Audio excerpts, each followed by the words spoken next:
नमस्ते दोस्तों, आज हम नक्षत्र के श्रृंखला में प्रथम नक्षत्र अश्विनी की बात करते हैं। तो मिलते हैं नीरजा तिवारी जी से। नमस्ते।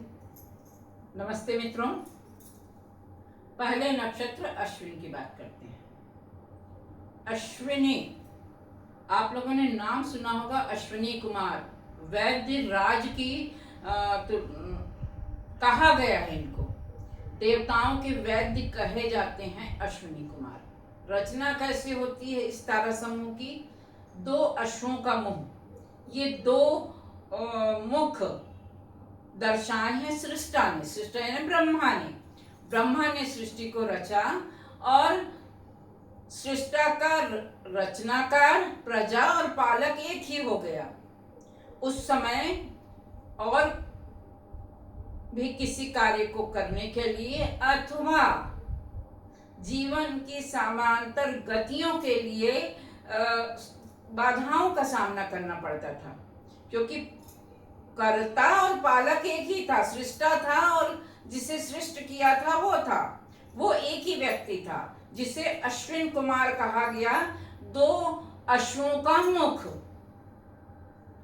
तो उसके बाद सृष्टा ने साथ के लिए, कंपनी कहते हैं, जैसे अकेले अपन एकांत में होते हैं तो कैसा लगता है, तो सृष्टा ने जो पालक और प्रजा का रूप था, उसने अपने एकांत को दूर करने के लिए विभिन्न देवताओं की रचना की। ठीक है, अब विभिन्न देवताओं की रचना की तो कहा जाता है सविता और सूर्य दोनों के वाहन बने अश्विनी कुमार। घोड़ा अश्विनी है ना, घोड़े का मुख। तो नाम से ही आ गया, अश्विन नक्षत्र का व्यक्ति कैसा होगा? गति तो तेज होगी। घोड़ा कितना तेज भागता है, ठीक है ना। यहाँ पे अश्विनी कुमार इनके देवता हुए। अश्विन नक्षत्र के देवता, डाइटी आप कहेंगे तो अश्विनी कुमार हुए। दो घोड़े का मुख, ठीक है ना। और इसकी एक कथा भी है कि वो कथा बिल्कुल शॉर्ट में बताएंगे हम। च्यवन ऋषि थे, जो च्यवनप्राश आप देखते हैं। च्यवन ऋषि ने जो एक युवती जो कम उम्र की थी, वो उनकी सेवा अच्छे से करती थी, मतलब सेवाचार करती थी। कोई ऐसा गलत इंटेंशन या यहाँ पे कुछ ऐसा मत लाइएगा। तो उन्होंने उस स्त्री से विवाह कर लिया। वो स्त्री नहाने गई और जब नहा के निकली तो उसको तीन च्यवन ऋषि दिखाई दिए। वो तीन च्यवन ऋषि कौन थे? दो अश्विन कुमार थे और एक इंद्र थे। योजना इंद्र की ही थी। ऐसे सब काम की कथाओं को बहुत आपने पौराणिक कुल में सुना होगा। अब वो बोलते हैं कि पहचानो आपका पति कौन है। तो वो दूर रहते हैं अश्विन ऋषि, च्यवन ऋषि। वो बोलती है आप में से कोई भी नहीं है।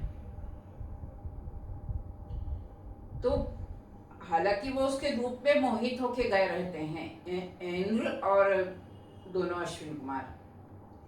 तो उसके बाद फिर वो लोग बोलते हैं कि हम लोग प्रसन्न हो गए तुम्हारे उत्तर से, तुम बिल्कुल पतिव्रता हो, मांगो क्या मांगना चाहती हो। तो वो लड़की बोलती है कि मेरे जो बूढ़े पति हैं वो चिर यौवन के अधिपति बने। चिर यौवन यानी मरने तक यौवन उनका जस का तस बना रहे।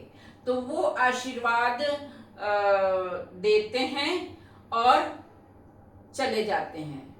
अश्विनी कुमार जो हैं वो बहुत होशियार रहते हैं, बहुत बुद्धिमान रहते हैं। तो ये एक कथा थी अश्विन कुमार और इंद्र की, छोटी सी कथा। फिर वो च्यवन ऋषि जो हैं उन वो भी नॉलेज वाले थे। जितने ऋषि अपने पुराने हुए हैं सभी नॉलेजेबल और एक विशिष्ट ज्ञान के साथ आए हैं धरती पे।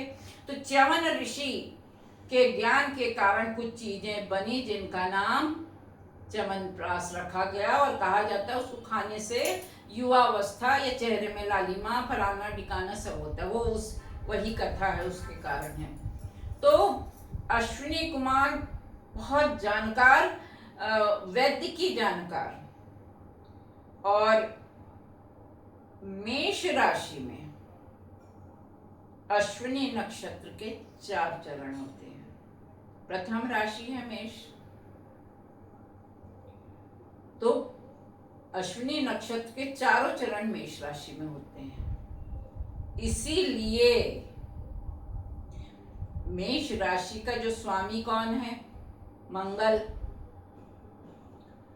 मेष राशि आपके प्रथम लग्न में हो, जरूरी नहीं है, कहीं भी हो सकती है।